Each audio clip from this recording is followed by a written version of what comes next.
Welcome to Earnings Central. In this video, we'll break down Progress Software's first quarter fiscal 2025 earnings. We'll cover key financial performance metrics and dig into insights from the earnings call. All right, let's go. Starting with top-line revenue, the original estimate for Q1 was $235.6 million. The company actually reported revenue of $238 million, surpassing expectations by 1%. This quarterly revenue also marked a significant 28.9% increase compared to the $184.7 million reported in the same quarter last year. Moving to adjusted earnings per share, the original estimate for Q1 was $1.06. The company actually reported an EPS of $1.31, crushing expectations by 23.6%. This result also reflects a 4.8% increase compared to the $1.25 per share reported in the same quarter last year. Now let's dive into some additional performance metrics highlighted during the earnings call. Progress Software showed impressive growth in their annual recurring revenue, which increased by 48% year-over-year, reaching $836 million. This substantial growth was primarily driven by the ShareFile acquisition, but they also noted that excluding ShareFile, they still saw healthy organic growth of about 2.5%. This demonstrates that their existing business lines continue to perform well even as they integrate new acquisitions. The company also reported a net retention rate exceeding 100%, which is a critical metric for software companies, as it indicates they're not only retaining existing customers, but expanding relationships with them. This metric has been consistently strong for Progress Software and reflects the mission-critical nature of their products in customer environments.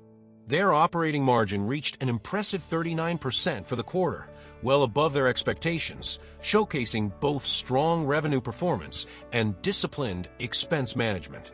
The company mentioned that their integration of ShareFile has been more cost-effective than initially anticipated, contributing to this margin strength.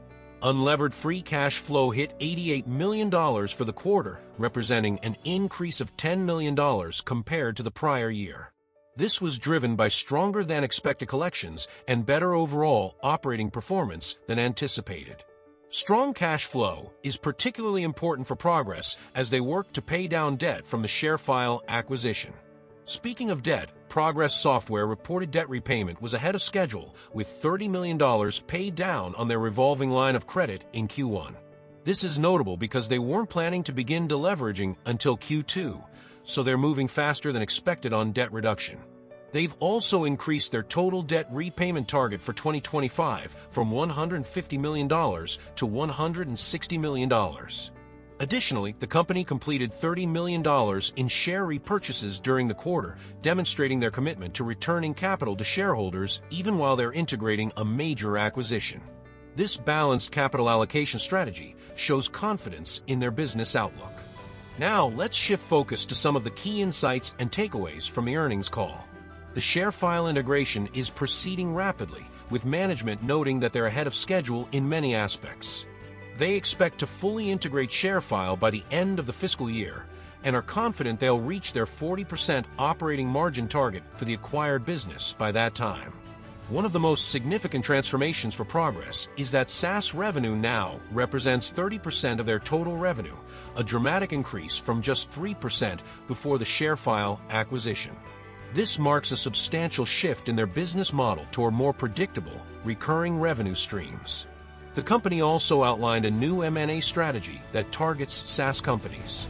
CEO Yogesh Gupta explained that now that they have extensive expertise running a significant SaaS business at scale with excellent gross margins, they can more confidently pursue SaaS acquisitions. He noted that given the age of many potential acquisition targets founded between 2005 to 2010, many future acquisitions are likely to be SaaS-based. Progress is also making AI capabilities central to their growth strategy.